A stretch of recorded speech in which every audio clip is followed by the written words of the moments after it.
दोस्तों, जम्मू कश्मीर तथा लद्दाख दरअसल 3 अलग अलग क्षेत्र हैं। जब भारत आजाद हुआ तो भारत का एक बहुत बड़ा भूभाग धर्म के नाम पर अलग हो गया, जिसका नाम था पाकिस्तान। पाकिस्तान उस वक्त 2 हिस्सों में बटा, पूर्वी पाकिस्तान और पश्चिमी पाकिस्तान। पूर्वी पाकिस्तान साल 1971 में अलग होकर बांग्लादेश बना। पर क्या आप जानते हैं कि विभाजन के समय इस पर एक बार फिर से पाकिस्तानियों ने आक्रमण कर दिया था और जम्मू और कश्मीर के एक भाग पर कब्जा कर लिया। इस आक्रमण के दौरान भारतीय सेना कब्जा मुक्ति का अभियान चला रही थी, लेकिन बीच में ही तत्कालीन प्रधानमंत्री जवाहरलाल नेहरू द्वारा युद्ध विराम के एक तरफा घोषणा करने के चलते नियंत्रण रेखा का जन्म हुआ। तभी से जम्मू कश्मीर एक विवादित क्षेत्र बन गया।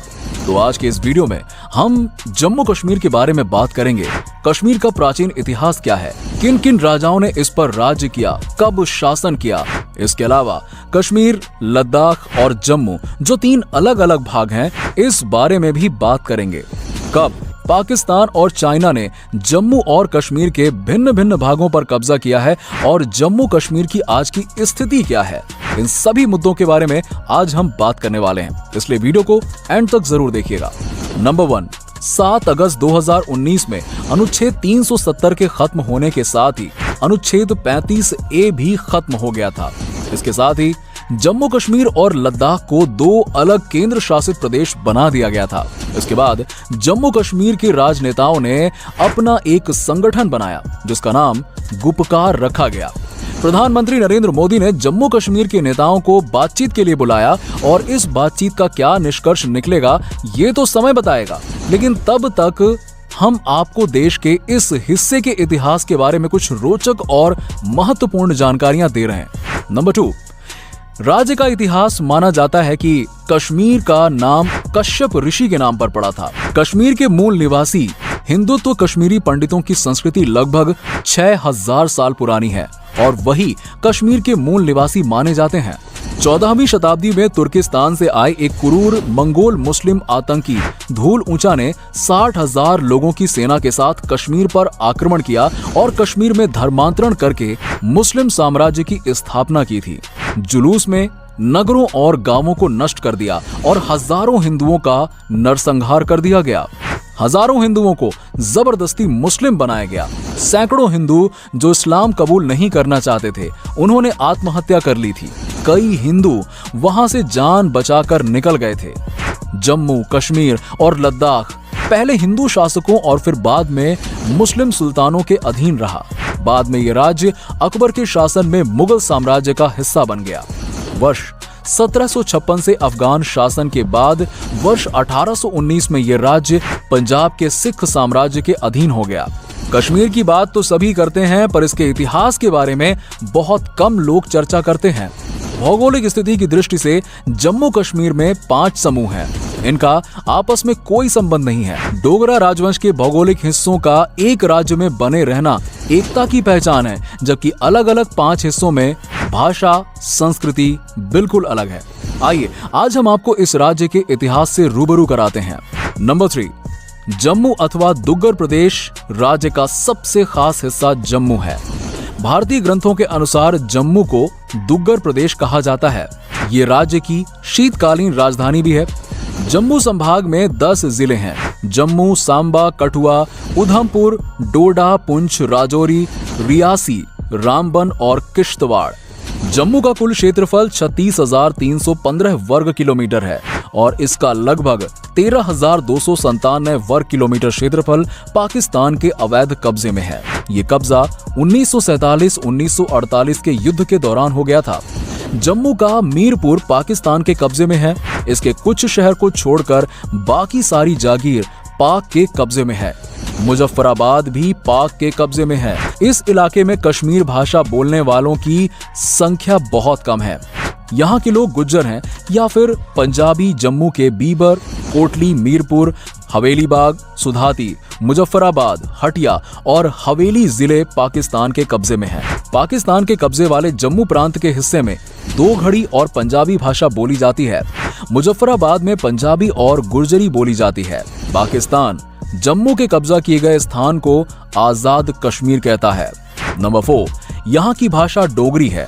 यहाँ के मूल निवासियों को डोगरा कहते हैं। ये इलाका संस्कृति के हिसाब से पंजाब और हिमाचल के नजदीक है। यहाँ की शादियां भी पंजाब हिमाचल में ही होती रहती हैं। जम्मू को पंजाब हिमाचल का विस्तार भी कहा जाता है। पंजाब में पठानकोट में रावी नदी के दूसरे किनारे से शुरू हुआ जम्मू का चित्र पीर पंजाल की पहाड़ियों तक है। जम्मू में हिंदुओं की आबादी 60 से 67% है। शेष की स्थिति में मुसलमान, गुज्जर और पहाड़ी समेत अन्य लोग रहते हैं। मुसलमानों में राजपूत महिलाओं की संख्या ज्यादा है। गुज्जर जनजाति का हिस्सा इनकी पूजा पद्धति में क्लांस एवं प्राकृतिक जैसे कई तत्वों को देखा जा सकता है। नंबर 5, पीर पांजल की पर्वत श्रृंखला में खत्म होता इस पारी की दूसरी तरफ कश्मीर शुरू होता है। पहले इन दोनों भागों का संबंध गर्मियों में भी जुड़ता था। सर्दियों में बर्फ के कारण दोनों भाग कटे रहते थे। कश्मीर का क्षेत्रफल लगभग 16,000 वर्ग किलोमीटर है। इसके 10 जिले श्रीनगर, बड़गांव, पुलगांव, पुलवामा, अनंतनाग, कुपवाड़ा, बारामूला, सीपिया, दादर और बांदीपोरा है। घाटी के अतिरिक्त बहुत बड़ा पर्वतीय इलाका है जिसमें पहाड़ी और गुज्जर रहते हैं। कश्मीर संभाग मुस्लिम बहुसंख्यक है। यहाँ इन लोगों की एक बड़ी संख्या रहती है। पर्वतीय इलाकों में गुज्जर की आबादी ज्यादा है। गुर्जरों की ही एक शाखा को बक्करवाल कहा जाता है। कश्मीरी भाषा केवल घाटी के हिंदू या मुसलमान बोलते हैं। पर्वतीय इलाकों में गिरी और पहाड़ी भाषा बोली जाती है। नंबर 6, लद्दाख एक ऊंचा पठार है जिसका अधिकतर हिस्सा 35 मीटर ऊंचा है। ये हिमालय और काकोरम पर्वत श्रृंखला और सिंधु नदी घाटी की ऊपरी घाटी में फैला हुआ है। ये करीब 33,554 वर्ग मील में फैला हुआ है। लद्दाख में बसने लायक जगह बेहद कम है। यहाँ हर ओर ऊंचे ऊंचे विशालकाय पथरीले पहाड़ और मैदान हैं। ऐसा माना जाता है कि लद्दाख मूल रूप से किसी बड़ी झील का एक डूबता हुआ हिस्सा था जो कई वर्षों में भौगोलिक परिवर्तन के कारण लद्दाख की घाटी बन गया। 18वीं शताब्दी में लद्दाख और बाटिकतान को जम्मू और कश्मीर क्षेत्र में शामिल किया गया। लद्दाख के पूर्वी हिस्से के आसपास रहने वाले निवासी मुख्यतः तिब्बती बौद्ध और भारतीय हिंदू हैं, लेकिन पश्चिम में कारगिल के आसपास जनसंख्या मुख्यतः भारतीय शिया मुस्लिमों की है। सिंधु नदी लद्दाख से निकलकर ही पाकिस्तान के कराची तक बहती है। प्राचीन काल में लद्दाख कई अहम व्यापारी रास्तों का प्रमुख केंद्र था। लद्दाख मध्य एशिया के कारोबार का एक बड़ा घर था। सिल्क रूट की एक शाखाओं से होकर गुजरती थी। दूसरे मुल्कों से यहाँ ऊन, घोड़े, खच्चर, रेशम और कालीन लाए जाते थे, जबकि हिंदुस्तान के रंग और मसाले आदि बाहर बेचे जाते थे। नंबर 7, कश्मीर घाटी को पाकिस्तानी आतंकियों से बचाने के लिए महाराजा हरि सिंह ने आखिरकार भारत के साथ मिल जाने का फैसला किया। भारतीय सेना ने दुश्मनों को खदेड़ कर रख दिया। फिर इस जंग के आखिरी दिन LOC का जन्म हुआ। महाराजा हरि सिंह के हिंदुस्तान के साथ जाने के फैसले के फौरन बाद भारतीय सेना ने कश्मीर में मोर्चा खोल दिया। रात के अंधेरे में विमान के जरिए भारत ने सेना और हथियारों को बिना ATS के डायरेक्शन के श्रीनगर में उतार दिया। उस वक्त हमलावर कबायली श्रीनगर से महज 1 मील की दूर पर थे। भारतीय सेना ने सबसे पहले श्रीनगर के इर्द गिर्द एक सुरक्षा घेरा बनाया। इसके बाद तो जंग की सूरत बदलते देर नहीं लगी।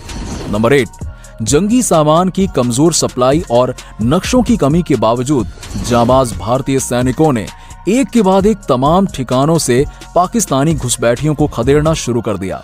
भारतीय सेना के बढ़ते कदमों की धधक ने तब तक कबायलियों के दिलों में दहशत पैदा कर दी थी। उनमें भगदड़ मच चुकी थी। लिहाजा देखते ही देखते सेना ने बारामूला, उरी और उसके आसपास के इलाकों को वापस कबायलियों से अपने कब्जे में ले लिया। मोर्चा संभालते ही भारतीय सेना ने पाकिस्तानियों को एहसास करा दिया कि भारत सिर्फ आकार में ही नहीं बल्कि दिलेरी में भी पाकिस्तान से बहुत बड़ा है। मोर्चा संभालते ही अगले कुछ महीनों में ही 2/3 कश्मीर पर भारतीय सेना का कब्जा हो चुका था। भारतीय फौज जीत का परचम लहरा चुकी थी। नंबर 9, अब बात करते हैं कि कैसे भारतीय सेना ने पाकिस्तान के मंसूबों पर पानी फेरा। आजादी के बाद एक तरफ हिंदुस्तान तरक्की की नई ऊंचाइयां छूते जा रहा था, तो वहीं दूसरी तरफ पाकिस्तान ने अपनी सारी ताकत दुनिया भर से हथियारों को बटोरने में जुटा रखी थी। भारत से करारी शिकस्त खाने के बाद भी पाकिस्तान बाज नहीं आया और उसने कश्मीरी जिहादियों के भेष में अपनी सेना के जवानों को चोरी छिपे कारगिल की पहाड़ियों में घुसा दिया। लेकिन ऑपरेशन विजय चलाकर भारतीय जाबाजों ने दुश्मनों के नापाक मंसूबों पर पानी फेर दिया। हालांकि पहाड़ियों की ऊंचाई की वजह से पाकिस्तानी आतंकियों का सामना करने में भारतीय फौज के सामने कई मुश्किलें आ रही थीं। लेकिन भारत की तोपों की गरज ने दुश्मन के हौसले पस्त कर दिए। भारतीय फौज ने 26 जुलाई 1999 को कारगिल से पाकिस्तानी घुसपैठियों को मार भगाया। दोस्तों, अगर आपको वीडियो पसंद आई हो तो वीडियो को लाइक करें, शेयर करें और हमारे चैनल को सब्सक्राइब कर लें। वैसे आपका कश्मीर और इन सारी चीजों के बारे में क्या कहना है? आपका हमारे वीर सैनिकों के बारे में क्या कहना है? हमें नीचे कमेंट करके जरूर बताइए। मिलते हैं आपसे नेक्स्ट वीडियो में, तब तक के लिए नमस्कार।